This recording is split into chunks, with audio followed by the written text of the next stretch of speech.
got to be around here somewhere. He wouldn't leave this house. I don't know what to think anymore. You run into that detective fella? Who is he? Can he be trusted? I think he one of the good guys. Well, you know, like us. Will he be all right with her coming? Praise the mother. He don't need to know about all that. Just help the job. Just calm down. It ain't time yet. God, it hurts. As far as I can tell, Detective Comby seems to be solving problems, not causing them. Just be ready in case he starts anything.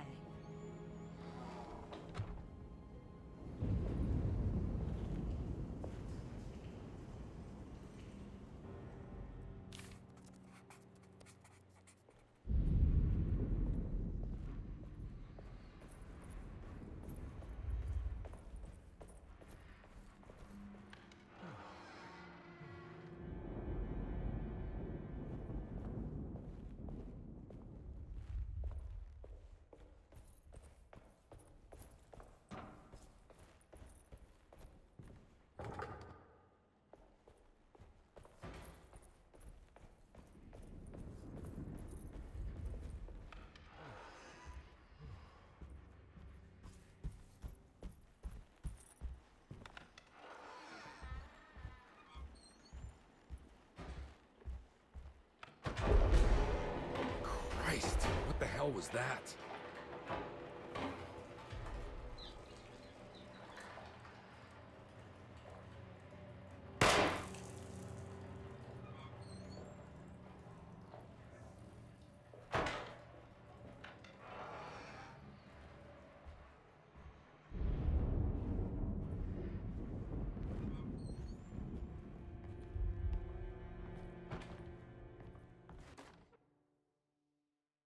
We must have faith that Jeremy's pact with the Dark Man is a bluff.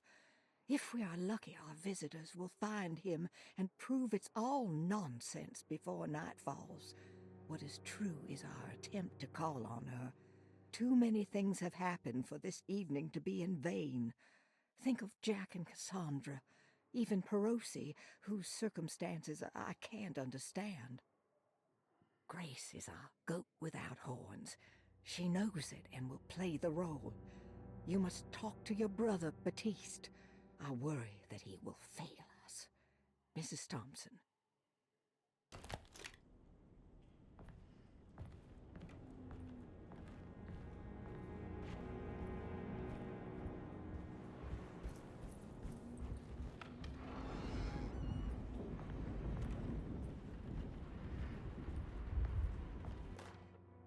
Lunacy and the Astarte Artist Colony, a monograph by Yael Klein.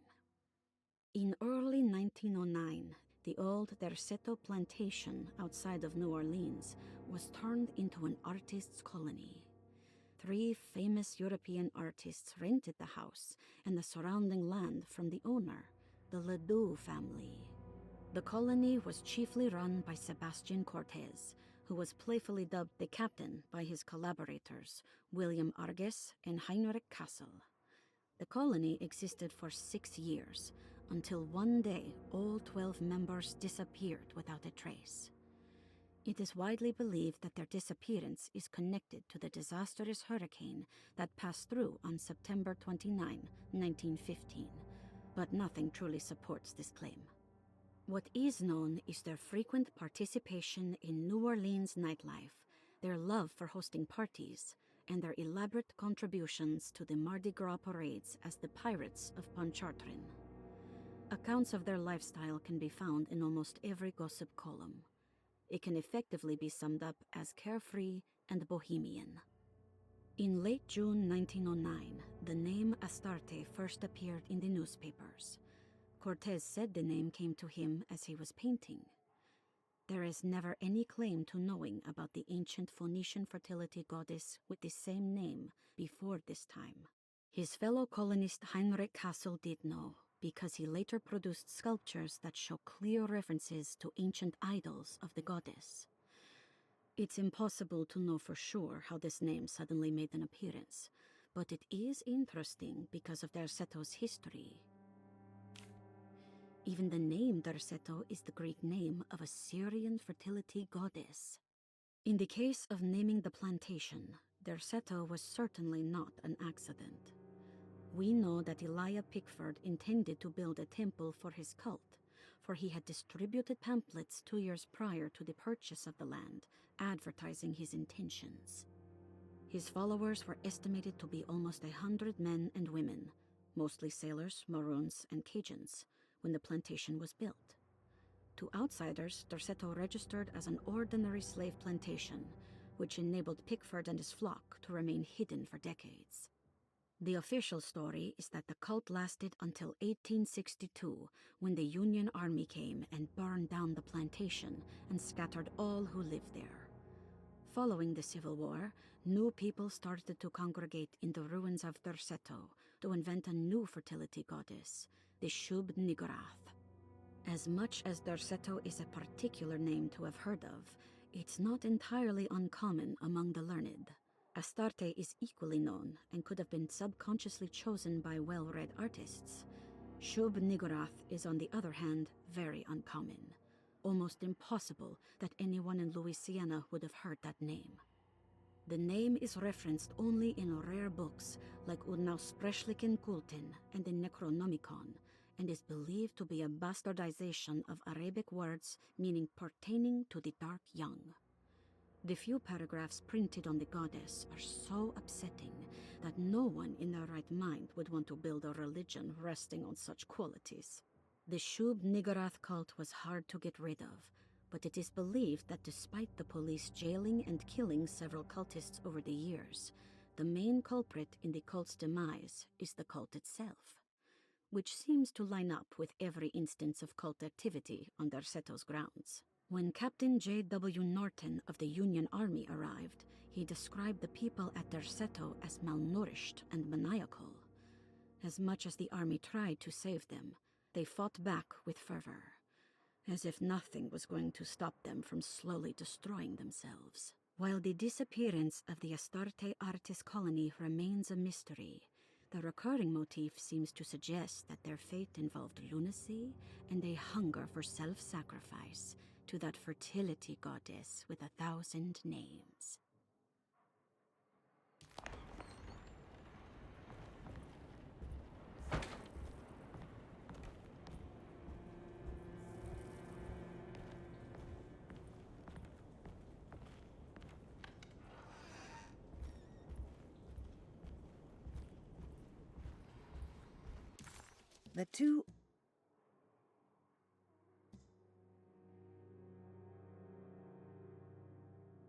The two orderlies still hadn't found Jeremy.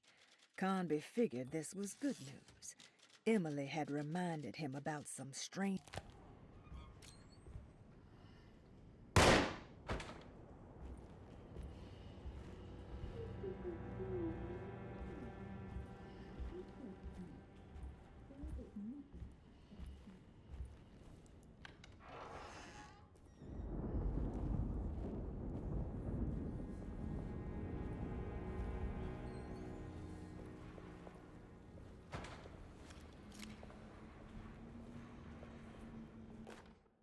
Mrs. Thompson, I understand the last week has been busy. Under these circumstances, I find it important to remind you that Derceto's concerns are not a public matter, nor is it something that should upset you. Please continue your excellent work, and don't spend a thought on the death of Perosi, or, more importantly, the suicide of Cassandra Beauregard.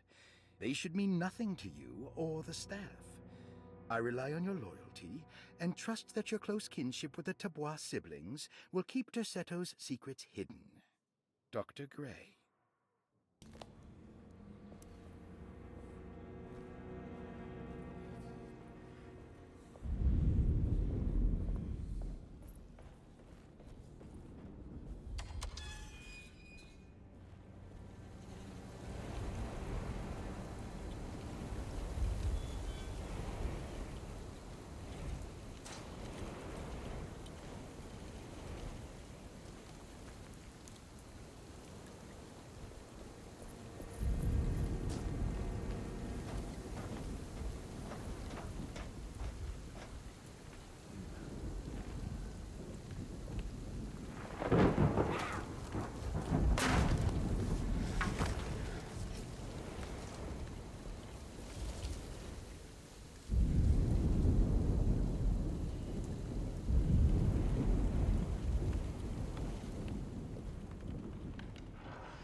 Detective Comby, I'm terribly sorry that my niece has pulled you into this mess.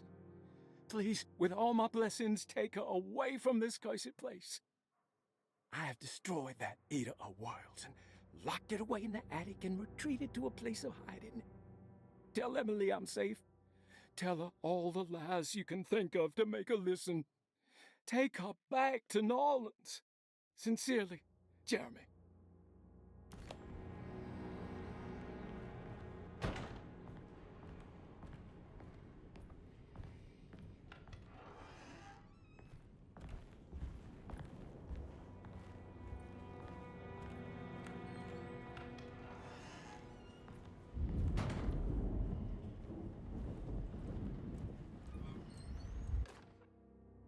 Brother, I need you to trust me. This is the most important moment in our family's history. I know you have doubts and that the terrible Mama Loa told you lies. I would never betray you. I promise. Lottie.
Detective Conby. Good to see you again. Solved the case yet? I'm trying. Hey, Grace, you okay? Oh, she is just peachy, Detective. Are you looking forward to the Feast of St. John, Grace? I can't wait! Kids, ain't they great? What exactly are you planning for tonight? Oh, not much. We eat, we drink, we pay tribute to the wishing tree in the conservatory. The usual. Then why all the excitement? There is just something about tonight. Something's different. I think we all feel it. Besides, we got ourselves some new words for the prayer thanks to your buddy Jeremy. She'll come and turn the world inside out, and things will begin again. That sounds strangely threatening. You should come.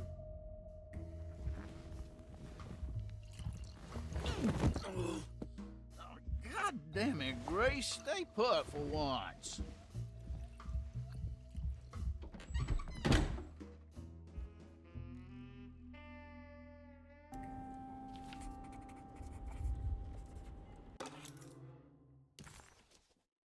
Better hold on to these. Wouldn't want them to get lost.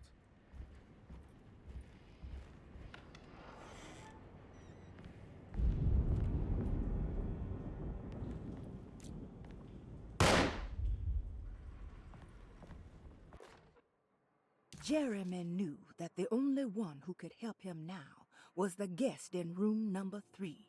The room seemed to have been empty for so long. But that wasn't allowed to be true. The story needed to be different. To include something from the outside, he would bring the guest back to room 3 and show them what was in that safe. 913. But those were not the right numbers. That was the combination for the safe in the clerk's office.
McCom.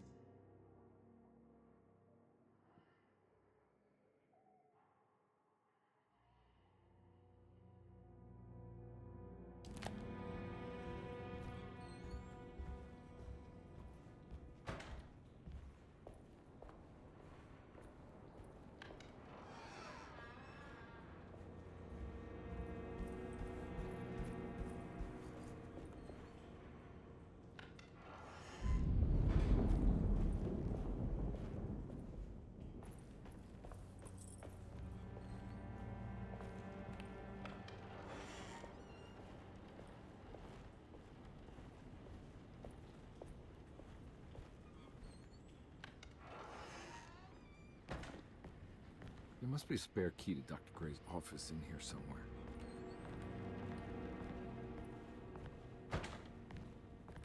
I don't have the combination for this. But maybe Jeremy did. It worked.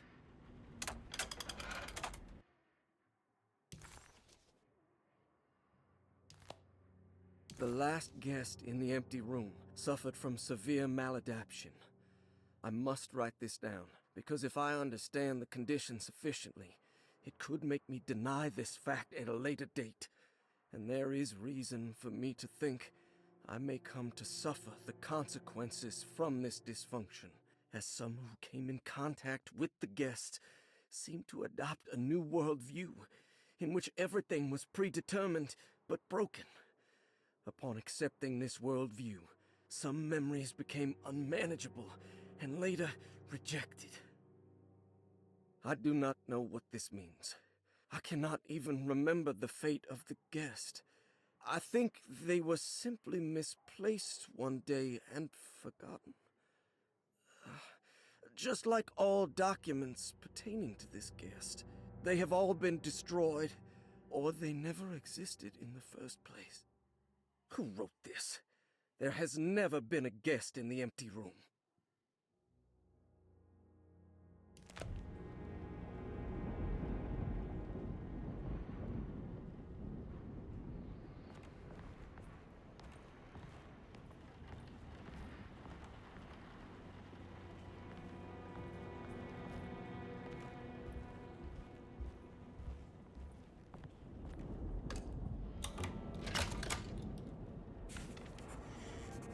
Dr. Gray's office, all to myself. Let's see if we can figure this guy out.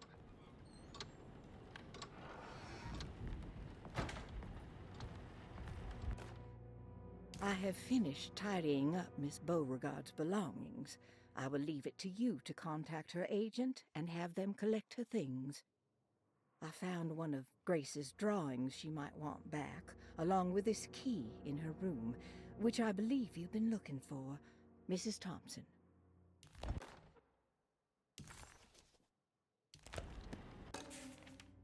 This is where McCarthy has hidden my favorite young. It's very important.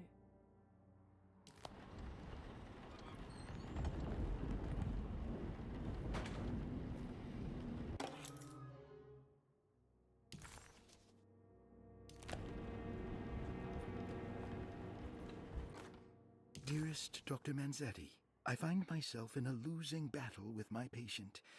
As I've disclosed in my previous letter, his delusions have him completely captured. It's bad enough that he is torturing himself with paranoia, but his madness turns out to be quite persuasive to others, effectively laying the ground for mass delusion. I am writing to you in hope that you can give me some guidance.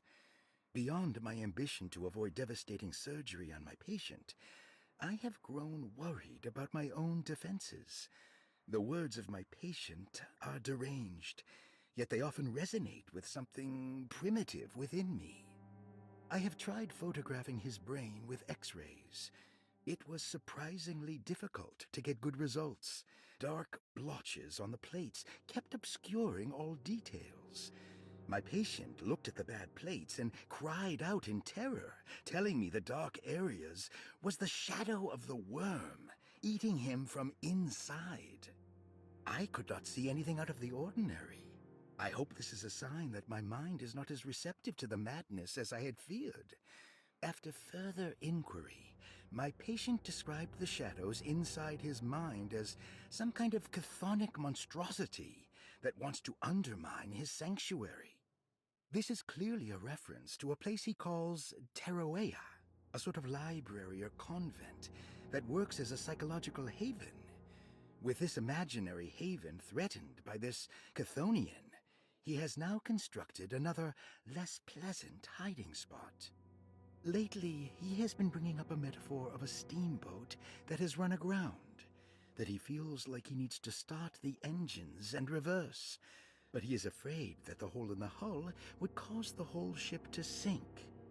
I've been watching him turn this metaphor into reality for the last week. He knows it's made up, but he is doubling down, trying to make it a real memory. I feel certain that this is my chance to break through the barriers of his self-deceit.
Take this much more.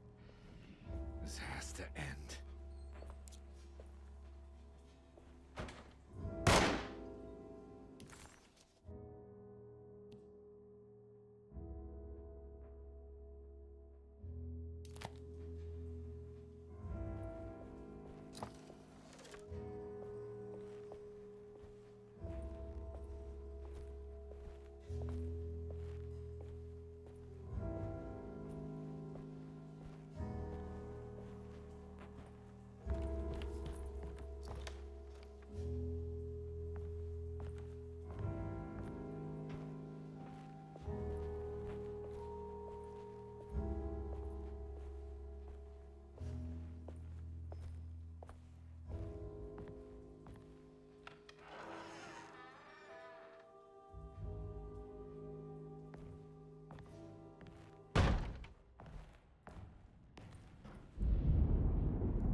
Done.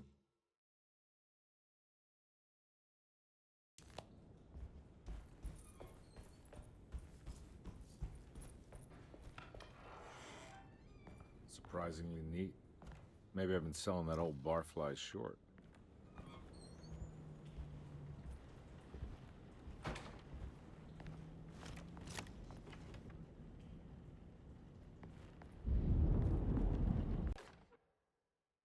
Sometimes I think this place makes me worse.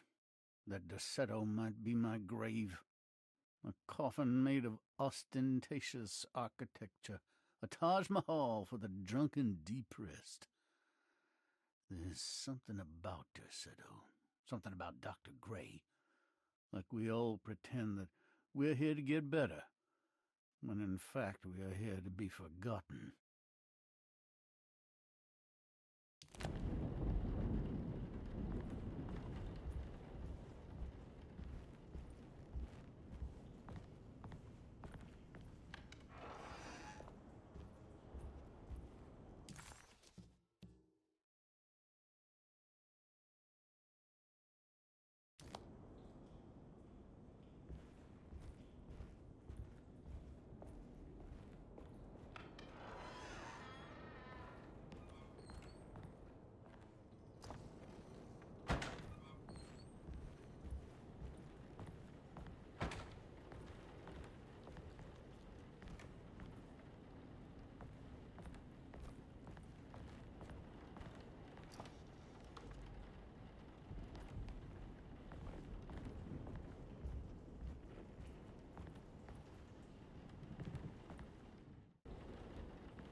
This is my room.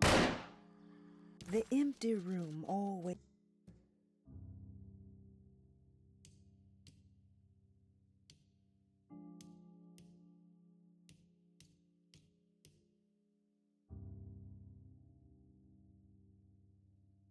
Derceto stands on a... I belong here.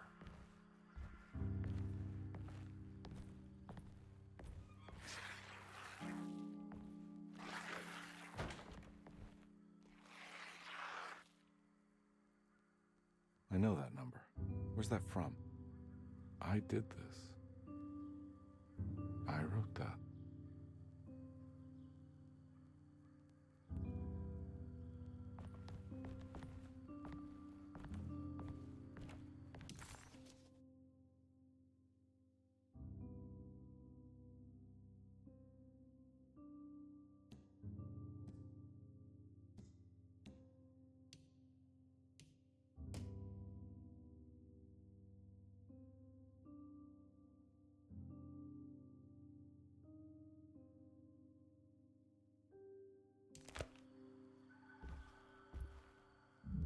I know the combination. I carry it with me.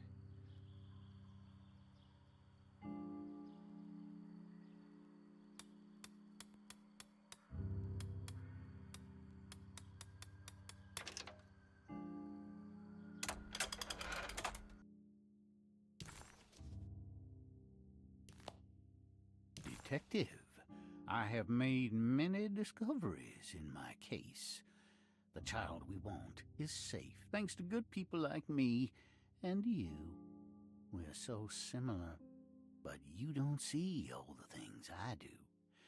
To find your man, Jeremy, you also need to look for the girl. It has always been that way. The young deliver us all. You should have a look in my room. There's a piece of the puzzle you will need. Take care now. My coffee.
Looks like McCarthy has something hidden inside.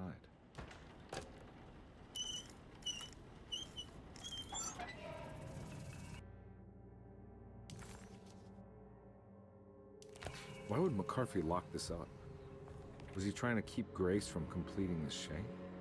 If so, couldn't she have just made another drawing?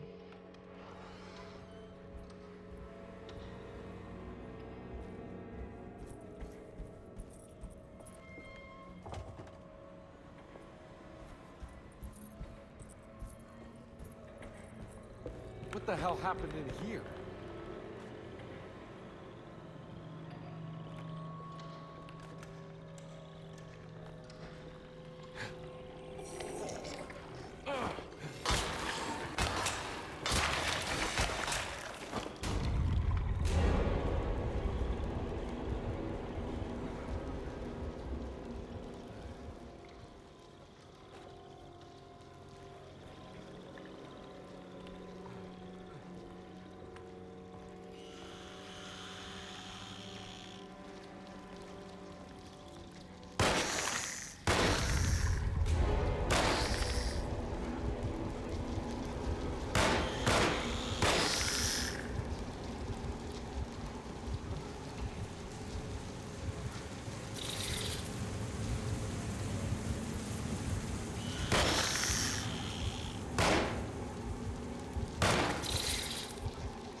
There's something missing.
This looks familiar.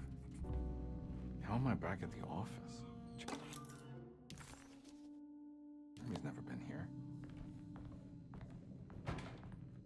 That's me, isn't it? How long had it been since I drowned myself in drink and depression? It had all felt so peaceful, slipping away into oblivion. A welcoming dark voice wrapped around my mind like a heavy blanket. It turned off suddenly as I woke up from the sound of my office door closing shut. A messenger had left a telegram from Mrs. Saunders. She had a lead on where to find her husband and her kidnapped daughter.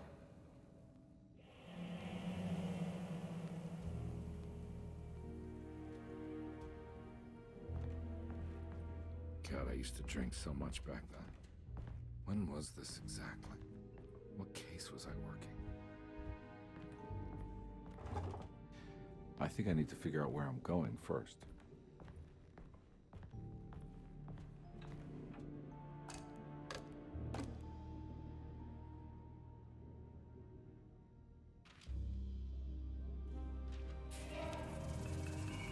I remember this case.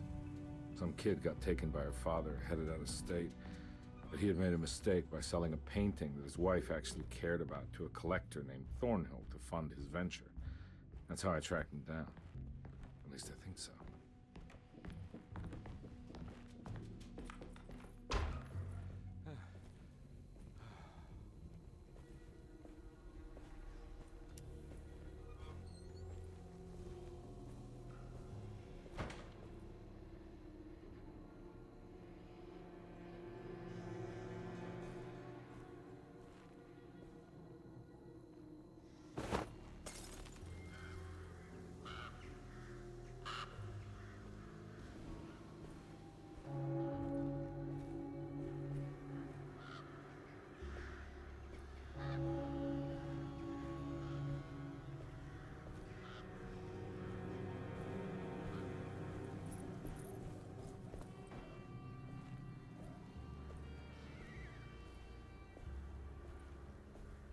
Thornhill wasn't a bad man, but he had principles keeping him from handing out information about his deals. So he needed some convincing. Well, every case can't be squeaky clean.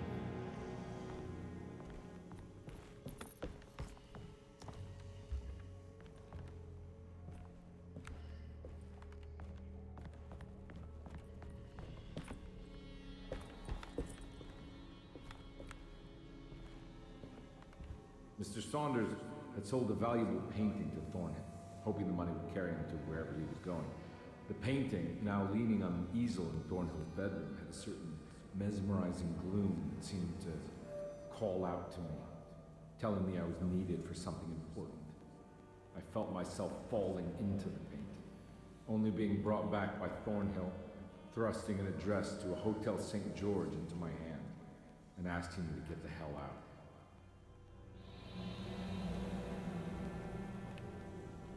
I don't remember this at all, but I can't say it didn't happen.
On my way to the hotel, the Morton gang caught up.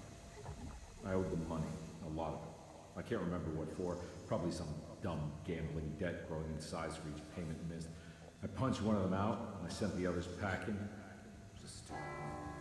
We'll be back. In the great universe.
I found him. In the hotel ledger, I recognized the handwriting of the signature, Ted Stryker. It was him. I could feel it. It was the kidnapper I was hunting. I put on my knuckles and hurried up to his room.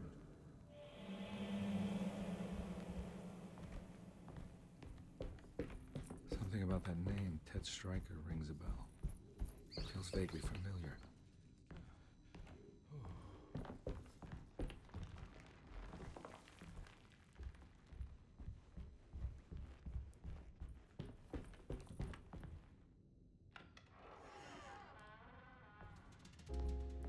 I recognize this room. I didn't catch up with them here. I must have followed them. But where?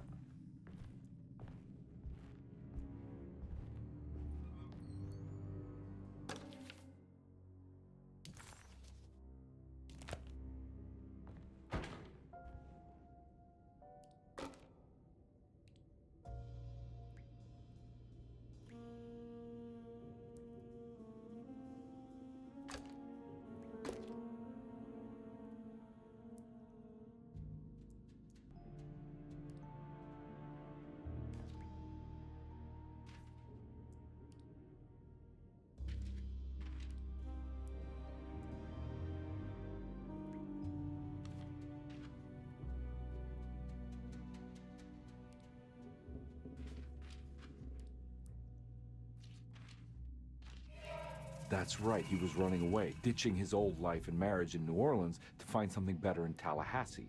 And he took his daughter with him against the will of the mother. That's why she hired me. But I stopped him. I caught up with him at the Pearl River Bridge.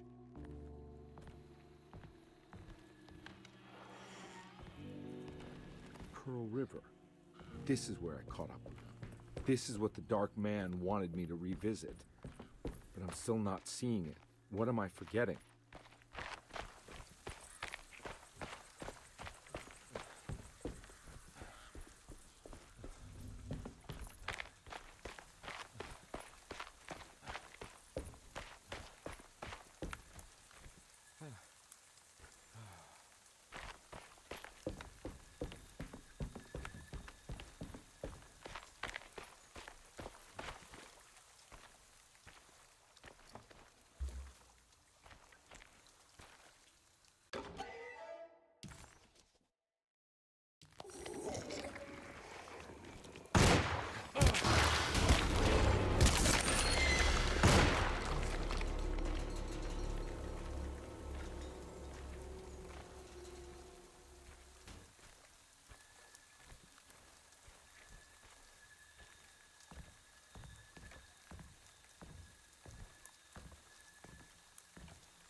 I can't believe I didn't recognize him. I looked a little different back then, I suppose. Was any of this real? How do you mean? This day, just... so much is happening. I can't... I think I've lost my head. Do you need me to apologize? I mean... I am sorry. I don't think I need to begin to explain. You're just a kid, Grace. I'm really sorry. I didn't mean for it to happen. Lies. More lies. No, really. I thought I was being a good guy by handing you over to your mother. I didn't know. I couldn't have known that she wouldn't care about you. I don't know how this works. What is this for? Some form of admission of guilt, maybe acceptance. It's what the Dark Man wants. I guess we just watch my father die again then. You think he's alive? I know he is. He's down there, scared that he won't be able to get out. That he will drown with his daughter again. What are you saying? We gotta save him! We? Do it yourself. I'm down there with him, remember?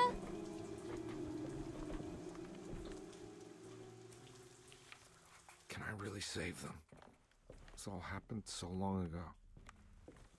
There must be a way to save you both, right? Why else would I be here?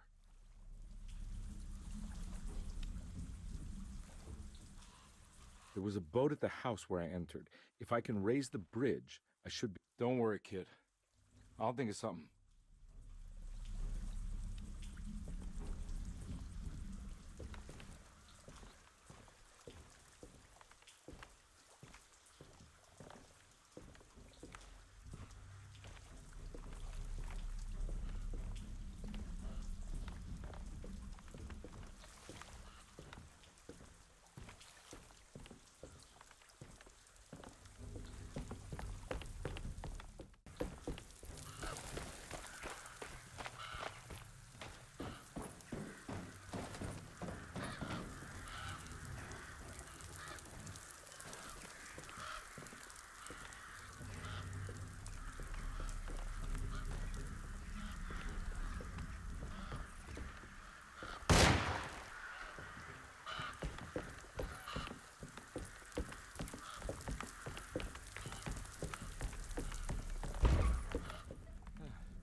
This must be where the bridge is operated.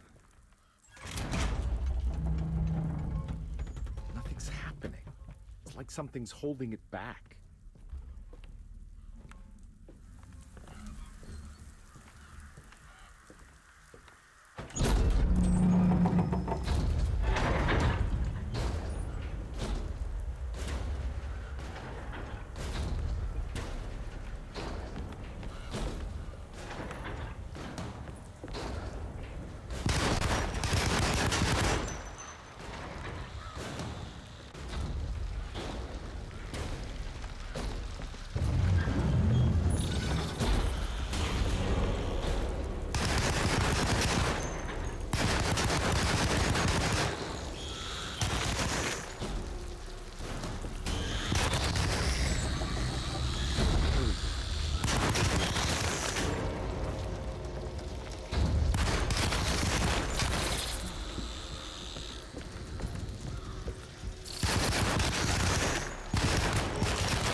Carnby, are you okay? Don't leave me alone. What the hell have you been doing? What's going on here? Look at this mess! I'm sorry, Mrs. Thompson. Don't make me kick you out of this house. Now get out!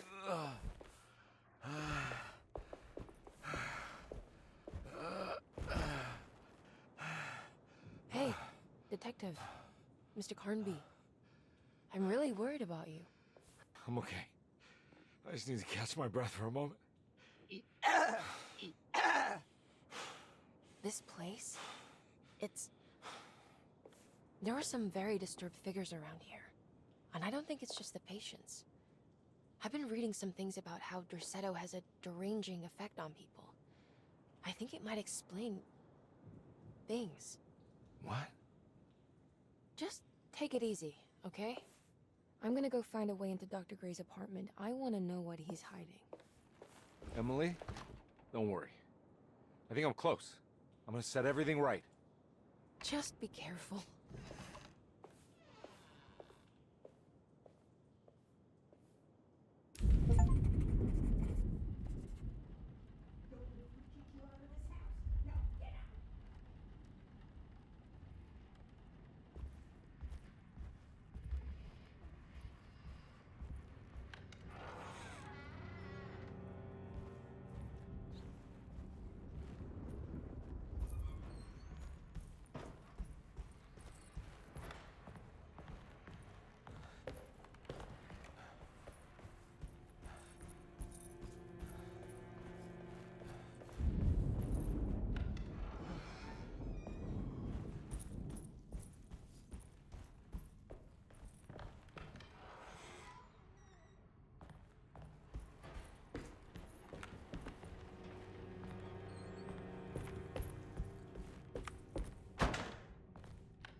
Carnby had run their car off the bridge.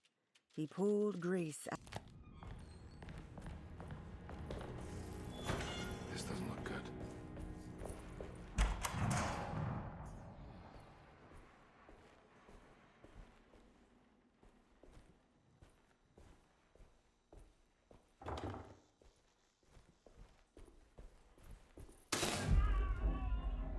I need the key.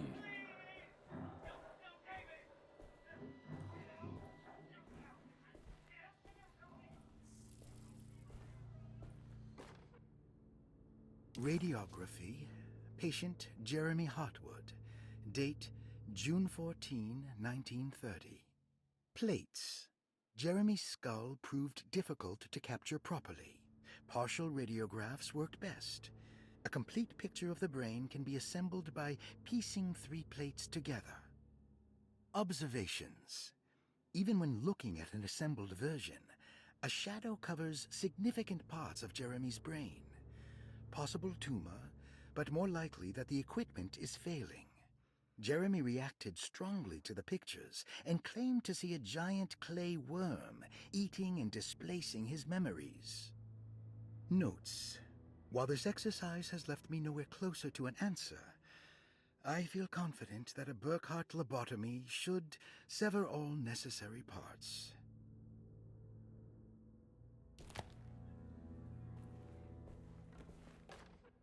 Hypothetical psychosurgery based on the ideas by Burkhart and the St. Petersburg research could end up saving Jeremy's mind. Severing the connections around the frontal lobe would certainly solve most mental afflictions. The procedure would be brutal in performance, as well as in efficiency. An ice pick pushed through the edge of the eye and into the skull would untether the nerves like Alexander cutting the Gordian knot. As this would likely leave Jeremy in a very different condition, all other paths should first be explored. The medical instrument I would need for this lobotomy is missing, and I should have Waits order a new one.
if I do.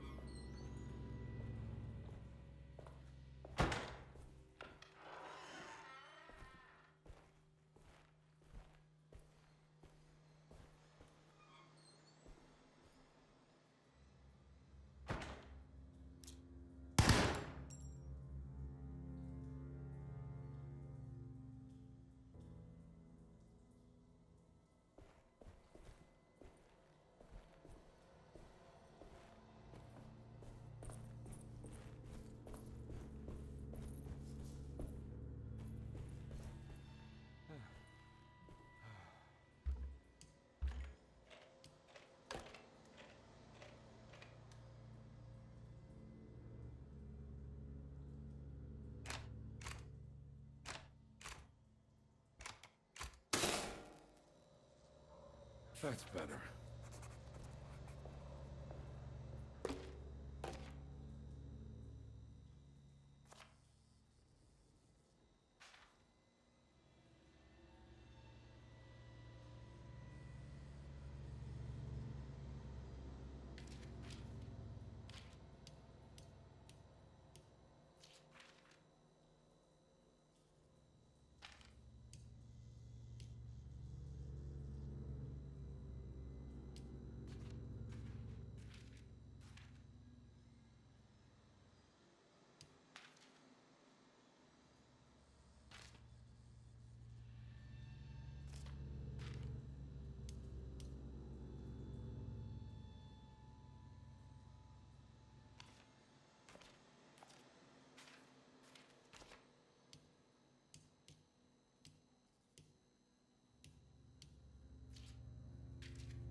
Why does this keep happening? What am I supposed to do?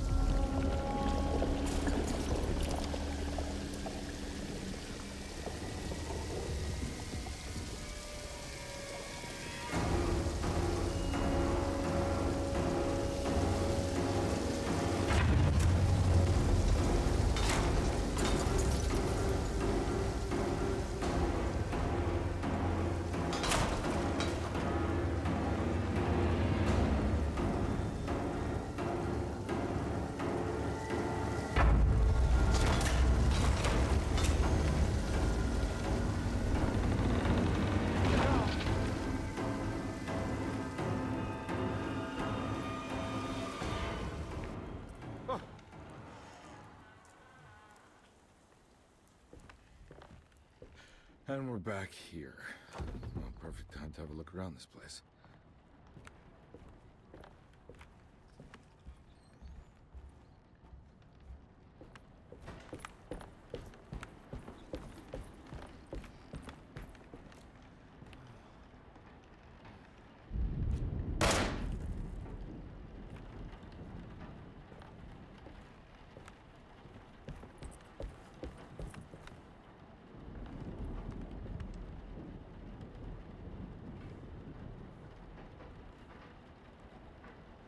They're coming.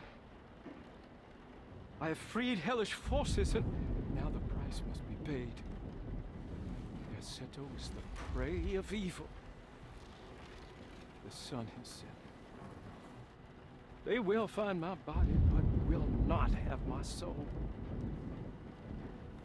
I can imagine the master's fury and the terror in the hearts of his slaves. I hear their footsteps. Some may understand what I've done. May God forgive me. Farewell. What would happen if I refuse? Would the whole world come upon?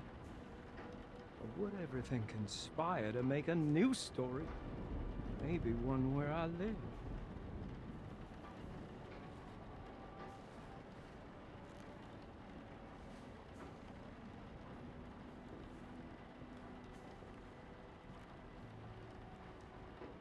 I'm sorry, Frederick.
This is where Jeremy's hiding, right? Hello? Is anyone there? Jeremy? I need help! Wait. Can you hear me? I'm stuck in the mud and the fire is taking Jeremy, me. where are you? The motor is dead. I can't do anything more. Hang on, Jeremy. I'll figure something out. I'll get the boat running.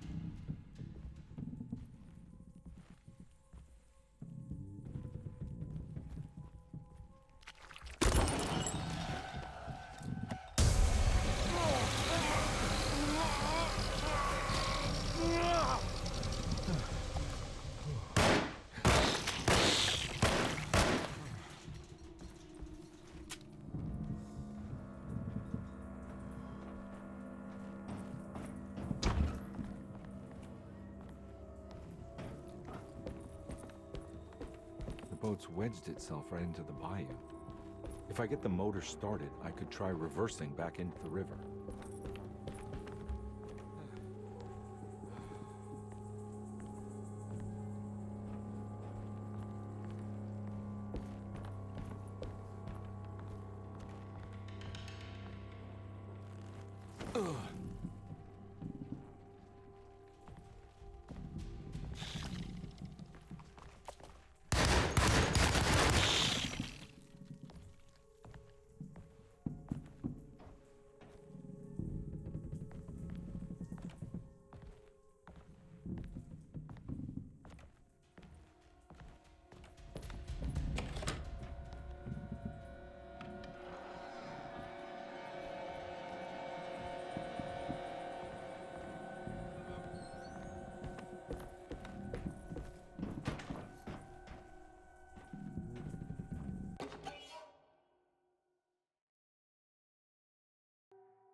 Jeremy, where are you?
Looks pretty weak. I just need something to break it.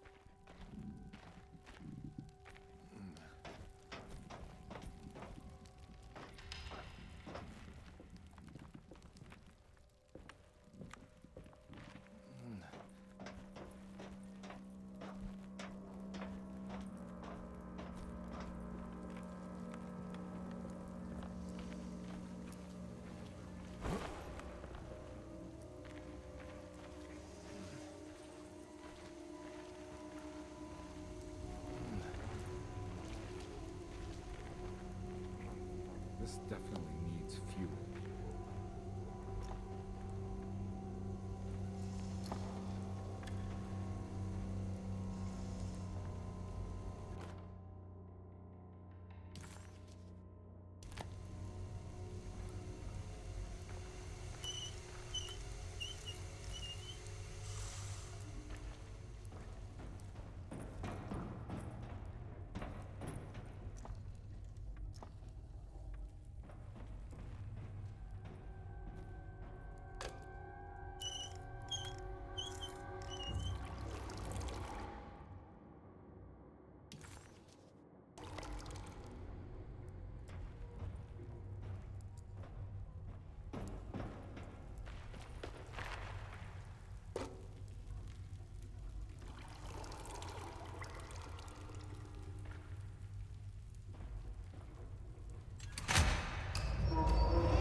around my neck, and then I strangled all the life from my body.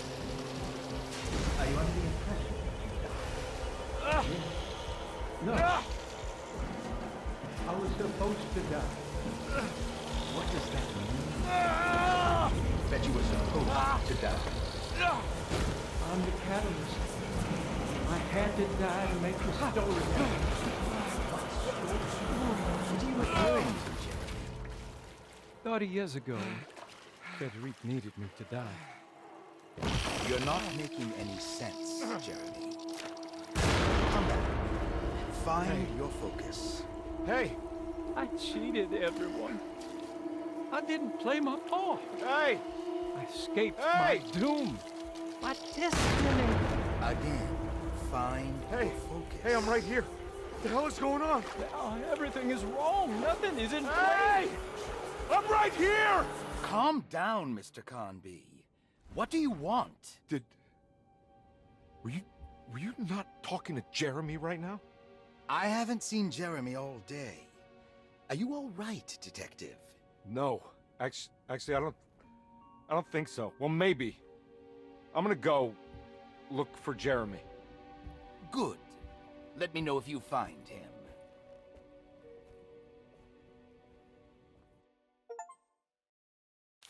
That was Jeremy's self-deceit, a steamboat stuck in the mud?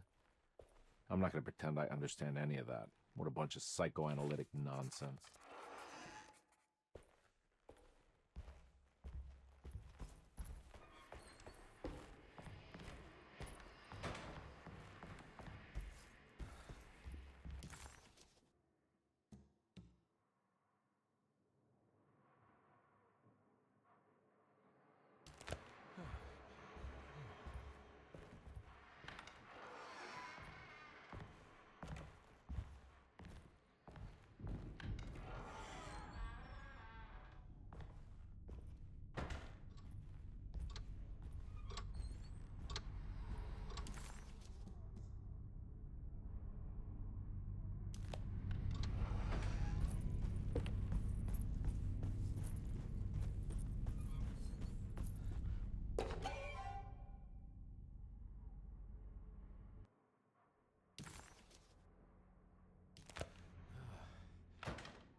Detective, am I glad to see you. Lock the door, will you?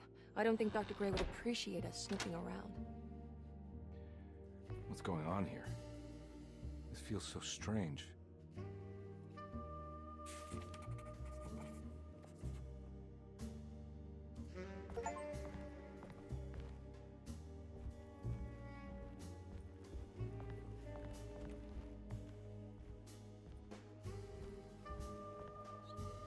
Have you found anything?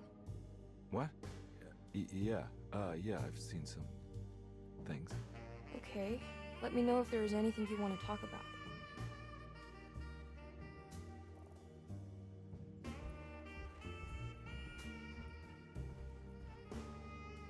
You don't find this place strange? Derceto is certainly one of the stranger places I've been to.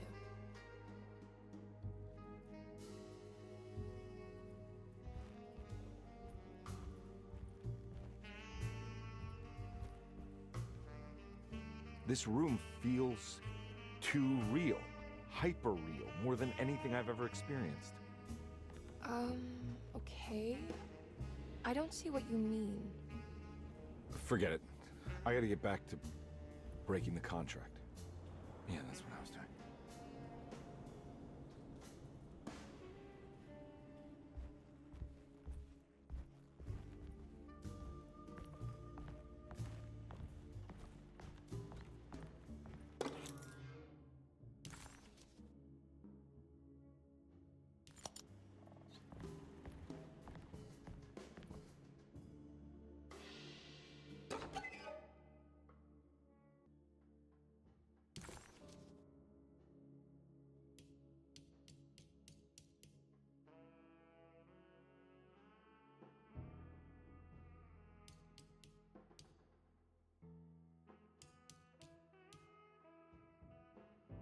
Okay.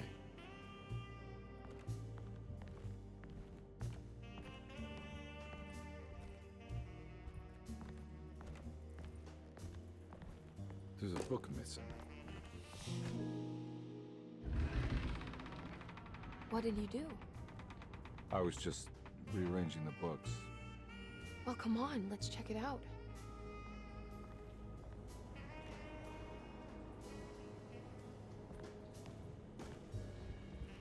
I think I'm beginning to understand. Dr. Gray is dealing with some kind of mass delusion.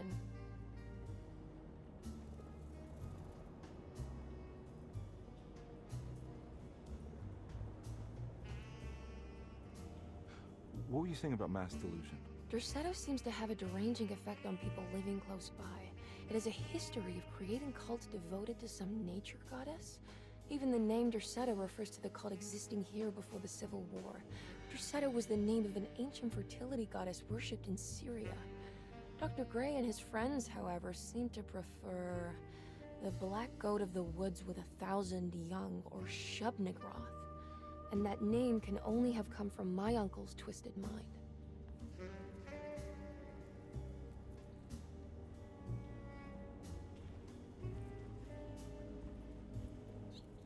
You think all of them are in this cult business?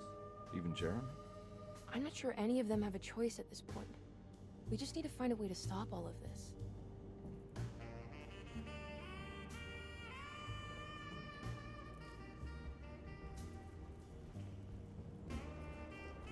I've been so busy trying to free your uncle from the promise he made to the Dark Man. I guess I kind of just let everything else go.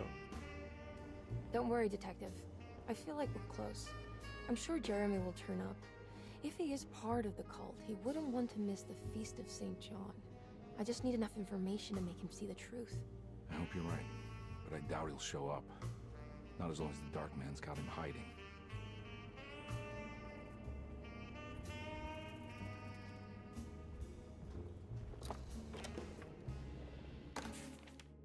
Good to finally meet you, Mr. Hartwood. I'm here on the behalf of your brother Philip. You were expecting me, weren't you? Yes. You're from Derceto, no? That's right. I just wanted to ask you a few questions to see if there is anything I can do to help you and your family. Okay. I understand you're full of imagination. You make up a lot of things. I suppose.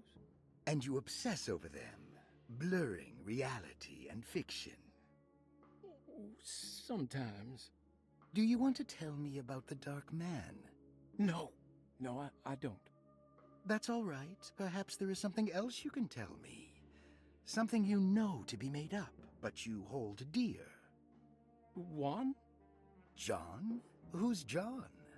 No. Juan Luis Jorge. Oh, wait there a moment. Here, take a look. Is he...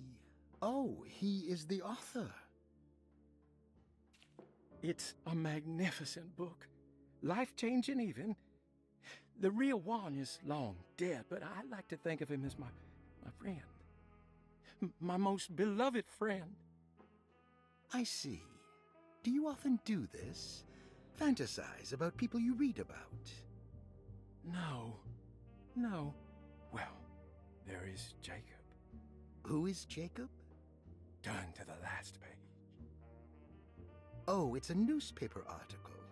The Prisoner of Ice, Jacob van Ostad. Is he also your beloved friend? Oh, no, Doctor. Not at all. He is the fire that fights fire. Yes, I think it's clear your overstimulated imagination, this mania, needs to be tempered for you to live a normal life. I know your family calls it the Hartwood curse, but I want you to know that there is nothing supernatural about your condition. It's all inside your head. And with that, I'm very qualified to deal with. In time, you will be cured. In time. In time. Yes, in time we will exorcise all your demons, all the Dark Men. Yeah! Please, Mr. Hartwood, calm yourself. What happened? Oh, don't you worry your little head about it, Miss Hartwood. Your uncle and I just had our first breakthrough.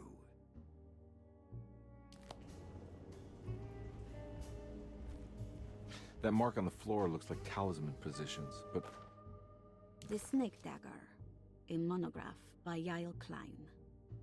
In Ludwig Prin's book on pagan rituals called The Mystery of the Grave, as translated by Nicholas Vachy, there are several references to a sacrificial dagger called the Snake Dagger. It has long been thought of as a poor translation of the original text, that it would be more appropriate with worm dagger from the Latin vermis cultrum. This seems natural following the recent consensus that the original title of Prin's book, De Vermis Mysteris, should literally translate to the mystery of the worm. However, this would take away from Vachy's great effort at translating the underlying meaning of the words and revealing several cultural beliefs. While Prin certainly was using the term worm as a symbol or synecdoche for death and the dead, which is made clear by the contents of the book, in the case of the dagger, we shouldn't be too hasty to dismiss his translation. Reading through Vachy's correspondence with his patron, it appears that he had more than just the Latin text at his disposal. Vachy had dug up Prin's living relatives and uncovered several cross-referenced historical texts and an actual snake dagger. The dagger was dated to the early Middle Kingdom of Egypt and had such a clear shape of a wave that Vachy considered calling it the sinusoidal blade. Knowing the full story, it seems prudent that he chose to translate it as snake and not worm. There are several reasons why this choice of word helps us understand the pagans that Prin's book attempts to describe. The symbolic value of the shape becomes more apparent when reading about the use for the dagger. In the passage of possession and exorcism, we find the snake dagger poisons the poisoner within the victim and is therefore pacified. Where the literal text would tell us that the worm dagger trumps the demon possessing the victim, it tells us nothing of their reasoning, only that somehow this dagger wins against the demon, like it had the better hand in poker. Vachy's translation allows us to follow the underlying logic to the ritual magic that is being performed. Poison the poisoner sounds like fighting fire with fire. That to hurt the demon possessing its victim, the priests would have to fight back with a power that is known to the evil they are fighting. The snake dagger is therefore not only a good way to describe its form, but it also helps us understand how it could be thought of as a useful tool for exorcism. Finally, it also helps us understand their relationship to lunacy, that it was thought of as something poisoning the mind rather than controlling it. What is also interesting to note is that the possessed are always considered poisoned in their head and not their heart. The snake dagger always went to the eye of the possessed, leaving them partially blind, if they had the good luck to survive. from which direction should I look at it?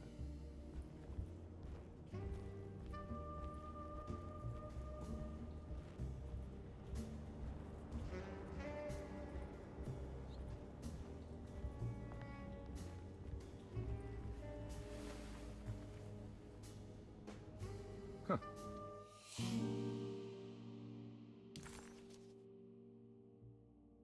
Has that been there this whole time?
Hello?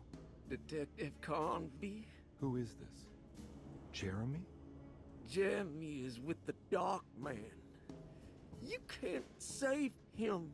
Well, I've done everything you wanted so far, and there's just one more thing on the list. I expect him to keep his promise and return Jeremy unharmed. Get out, detective. While you still can.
You okay?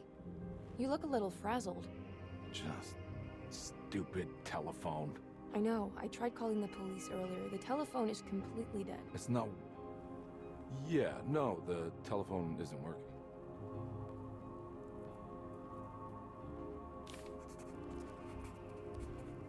Miss Hartwood, I think you're gonna want to see this. Is there something in the closet? Yeah, there is. You don't see the very obvious gate leading to whatever Jeremy's madness is serving up next? I don't understand. Are you making some kind of fashion metaphor? I'm sorry, I don't have time for this. Can you just tell me what you're doing? You don't see this. It's fine. It's fine. Catch you later. Are you going inside the closet? Yeah. You got a problem with that? No. Do what you think is right, detective. Sorry, I didn't mean to. Goodbye, Miss Hartwood.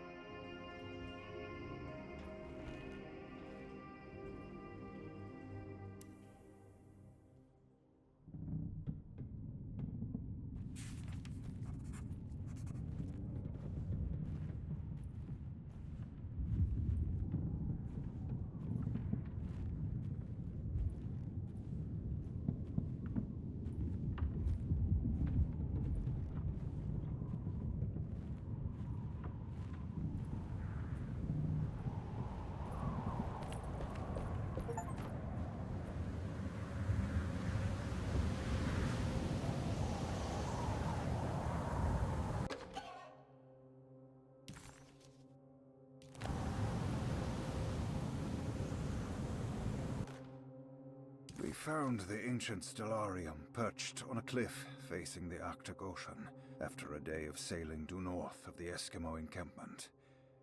Jacob van Oostad was our most keen member of the expedition. He had been chasing down the source of a peculiar type of crystallized metal present in several sacred items among the natives on the northeast coast of Greenland. The site was a remarkable find for any explorer, and we were all enraptured in our search for enlightenment and meaning. The surviving architecture seemed almost unearthly in origin and astonishingly sophisticated. The metal Jacob was searching for was abundant, almost ubiquitous. We were so taken by our find that we were surprised by the sun falling below the horizon. As we quickly picked up our gear, ready to head back to our camp, Jacob van Oostad declared that he wanted to stay. He was adamant. We begged him to reconsider. The night would be getting colder by the hour, and we feared for all our safety. Jacob refused, threatening us with violence if we wouldn't leave him alone. As the snowfall turned heavier, we left him there on his own. The next day, the weather became worse, and we had to spend hours enforcing our shelter as our tents became increasingly useless. The group had written off Jacob, thinking he must be dead. I had an urge to make one final attempt to save him, so I headed out as darkness fell, a handful of flares and headed toward the coast and up the climb, towards the stellarium. That's when I saw him, transfixed by a burning sky, that celestial lantern. Jacob keeled over and let out a painful shriek that struck me with such fear and pity.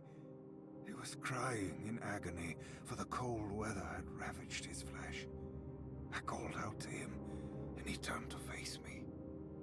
His vacant stare held me in place like a needle through a butterfly, and he said, "You must leave now, Heshtan.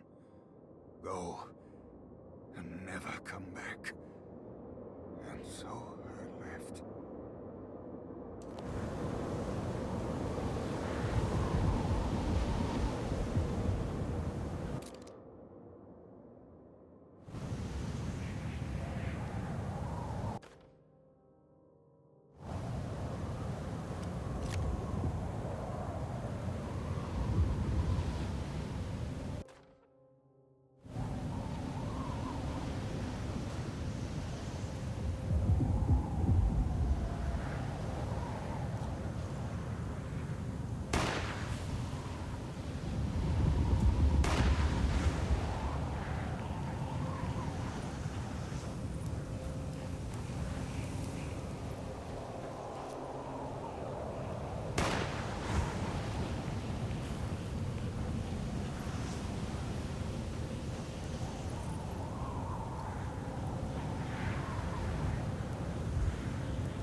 Hey, you!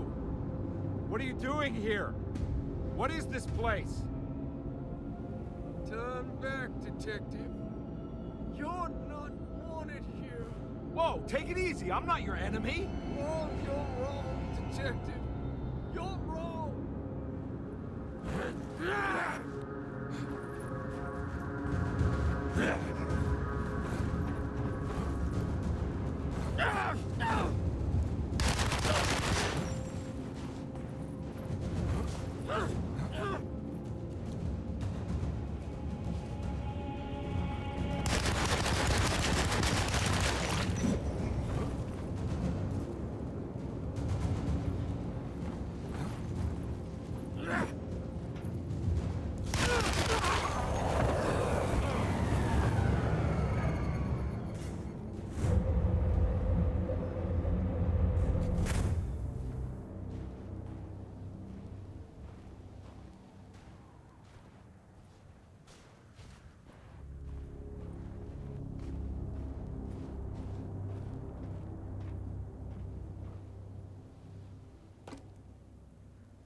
Of course, the Taurus.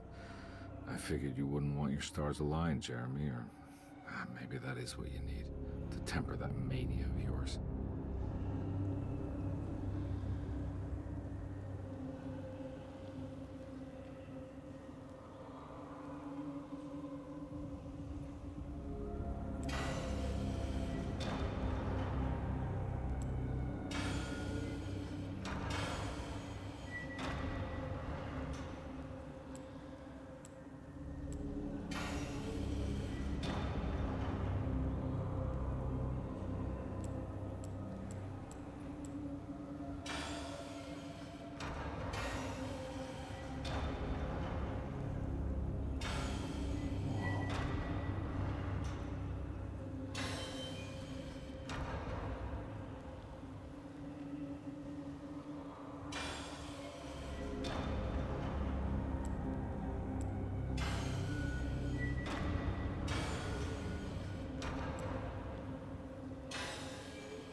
I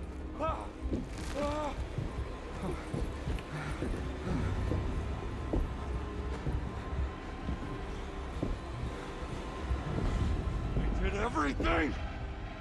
Aren't you happy? Stupid charlatan! What more do you want from me? You want me to lose my mind? Oh, my lord! Doctor! Baptiste! Quick! Jesus. What are you thinking, compadre?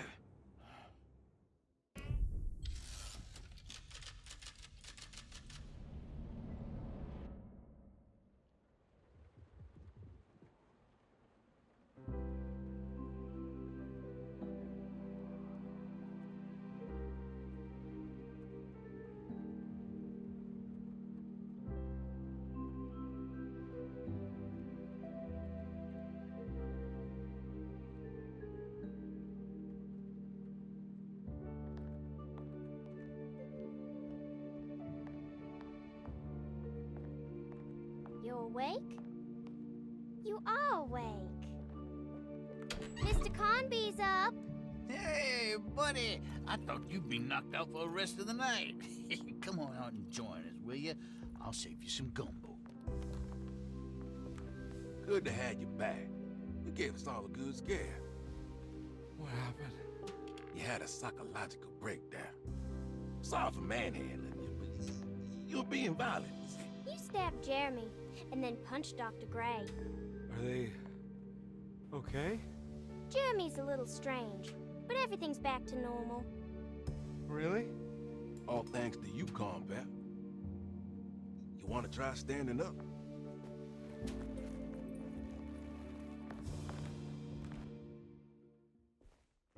Well, if it isn't the hero of the day. How are you feeling, Detective? Never better. How about you two? Hey, Jeremy, I didn't do too much damage, did I? Things are fine. Very quiet. What's up with him? Painkillers? No. You see, despite you having the finesse of a one-eyed butcher, you managed to lobotomize dear Jeremy. I did what? It's actually quite impressive. It's not like I hadn't considered it myself. I just wish Jeremy could have been helped without reducing his personality to that of an oyster. But he's gonna live. Of course. As long as someone keeps feeding him, he'll outlive the best of us.